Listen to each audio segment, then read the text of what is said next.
everyone, and welcome back to my channel. It's been a little while since we've had a half-hour craft session, but tonight I've got another fun little craft for you where we're going to use our decorative paper again to kind of save time and make things go faster. So this is another great one if you've got loads of designer paper and you don't know what to do with. So I'm getting started with some nesting dies. These are the rectangular ones. These are from the Creative range, which I get from Craft Stash. I'll link them down below. I'll do my best to link all the dies and stamps and papers and things I use. If they're still in stock, they should be in the drop box down below. I'm just going through and finding a nice sized frame that I could use on this card that would fit somewhere on the card front. I originally had plans to kind of put it in the center of my card front, but you'll see in a bit that I changed my mind. I've got these ones here, which I think are called Damask Delights, and I got this little paper pack. It comes with removable elements as well as some decorative papers. So a lot of paper pads will have elements in them that you could use, which will save time.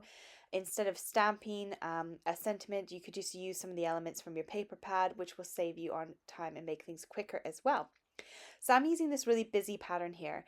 This is a great way to use your busy paper and kind of have it not be so in your face, if that makes sense. You'll see what I mean in a minute. I'm pulling out a couple of the colors I like the most that are colors that are within the flowers. This is the sort of matching cardstock range that goes with it. I'll do my best to link that down below for you as well. It's single-sided cardstock, and I've also got some acetate. This is stuff that I get from Every Craft's a pound. It's nice and cheap. You get 5 sheets for £1, and it's really thick as well. And I've got some vellum from my stash. I'm also using this embossing folder here. This is an additional step. If you happen to have a little bit extra time, you could do something like this and emboss your little frame that we're going to make, but it is not essential. I just had a couple extra minutes, so I thought I would. I'm cutting down some layers. I've got my nice solid cardstock on the bottom, my pattern paper on the top, and I'm just making these 5mm shorter on all edges. Then I'm going to go ahead and cut some vellum to be the same size as my biggest rectangle, so the outside edge of my frame that I'm going to make. I'm using some low-tack tape just to hold my frames in place so I can make sure I've got a nice even border all the way around. We're literally just going to cut a frame like you would have on like a picture. That's all we want with this bit of cardstock. So I'm going to go ahead and cut that out. And I'm going to cut my vellum to be the same size as my frame. So here's the frame all finished. It's just a nice little window, and we've got our vellum that I've cut out as well so that it will fit exactly underneath my little frame and will line up perfectly behind it. I am then going to come in and emboss my little frame with my embossing folder. Again, this isn't a time saver. This is if you've got a few extra minutes. You can go ahead and add a little bit more detail to that frame. So I went ahead and did that. I made sure that my sandwich was nice and right, or the right size. I didn't end up ripping my paper because it's quite a thin cardstock, this stuff is. And I just go ahead and measure that frame to know exactly what I'm going to cut for my acetate window. I always cut my acetate window just ever so slightly smaller than the frame that I'm working with so that I don't end up with my acetate going slightly wonky and then kind of poking out. I just make sure I cut it a little bit smaller and it'll fit just inside that rectangle. I've applied some really strong double-sided tape here. This is Sookwang tape, which is the exact same as Score tape. I think Score tape purchases it from Sookwang. If you look at Score tape, it's actually got Sookwang on it. So I just buy this direct, and I found it on eBay and ordered a big bundle of it. So I've got plenty. And I've got some foam tape. This foam tape here is from Alina on AliExpress, and I'll do my best to link that down below. It's a really nice width of foam tape and works brilliant for shaker cards, so this is kind of my go-to tape for that. At this point, I'm going to stick my layers together and get the front of my card all ready to go for my topper that I'm going to make in a second. So I'm just adhering those together using some liquid glue. I love the Nuvo glue. It's a really good, strong liquid glue that adheres quite quickly and dries quite quickly, so it's one of my favorites to use as well.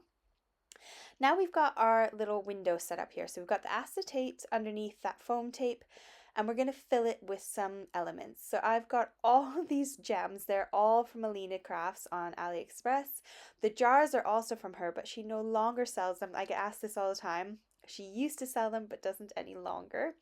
I'm just pointing out here that you could go ahead and stamp that vellum if you wanted. If you didn't have a sentiment to pop on the top, you could stamp that vellum with a bit of embossing powder, and that would set it really well because vellum is like a plastic paper, so sometimes the ink doesn't really want to dry to it. So if you're going to stamp on vellum, it's always worth heat embossing onto it, or leaving it maybe even overnight. So I've filled that shaker up with some sequins and gems, and I'm going to go ahead and put the vellum on the back.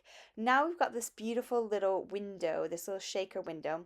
And the fun thing is that when we go and put it onto the front of our card, you can still see the pattern through the window, but the vellum has kind of nullified it. It's made it not quite so in your face and so bold, which is what I really love about using the vellum. So in my little pack, I've got all these sentiments. I've got little sentiments down the side, and I've got these lovely little circles. These are all pre-die cut out, so I just have to pop them out, and then I can go ahead and stick them on my cards. So this is a real time saver if I'm doing really short and quick crafts, is making sure that I'm using the most out of my paper pads so that I don't have to worry about sentiments. Alternatively, I keep this jug on my desk, this tub, and the tub has a whole bunch of sentiments that I just pre-die cut out and pre-stamped, and that's kind of my go-to thing as well when I'm in a bit of a hurry. So it's always worth having something like that kind of hanging out around your desk if you want some time-saving elements to work with. So I'm going to go ahead and I'm going to stick my little shaker window just to the sort of top right, and I love all the glitter that I'm getting from it. And make sure if you've got any of those elements that pop out, you just cut off those little knobby bits that kind of attach to the book so that you make sure you don't have any kind of pokey outy bits. My words are not working for me tonight. Right, I'm taking a finger dauber and I'm just going to ink up all the edges. These are finger daubers I picked up on AliExpress. I like them because they're colorful and pretty. So that's why I went with those ones. You can get black as well, but I like this pack. I went ahead and put adhesive all down the back side of it, and then realized that actually I want to make sure I put some foam on there because I've got that window that pops up. So I want to make sure my foam also pops up just on that one edge so I don't have a floppy, wonky little circle element that I'm putting on the front. Gosh, my words are everywhere tonight. I apologize. So now that I've gone ahead and stuck that together, I want to add some gems on the top to kind of tie into my little shaker window. So I take my glue and I just plop little dots down in the middles of the flowers so I can then add in some gems as little sparkly middle bits to the gems.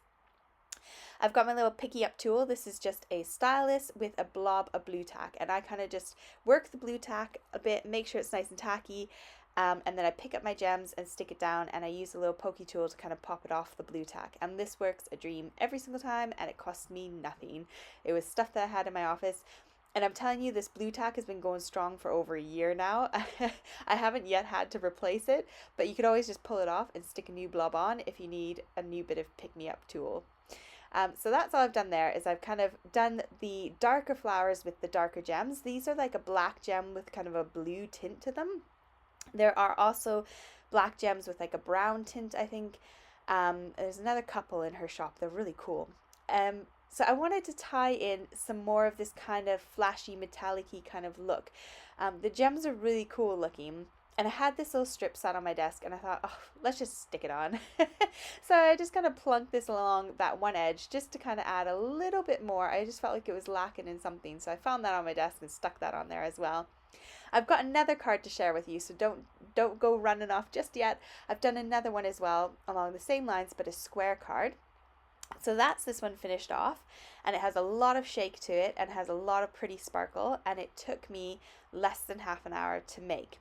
I got everything out on my desk, got it all ready to go, and then the die cutting was probably the most time consuming. For this one I used squares and circles, and I did a 5x5 card, I believe. And I did the same thing, but I cut myself a little window out of the holographic card as well, and I put my sentiment right in the middle and popped it up on some foam squares. I think I like this one a lot more. It just seemed to kind of come together a bit more. I think that the holographic card was definitely the way forward, but I love how both of them have looked in the end. If you've got spare designer paper hanging around, I hope you have a go with this because it does work really easy and it is really quick and simple to make.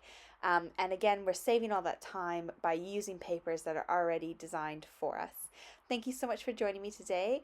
I hope you have a really awesome rest of your week, and I will see you on Saturday night for some Saturday night crafting. Bye for now.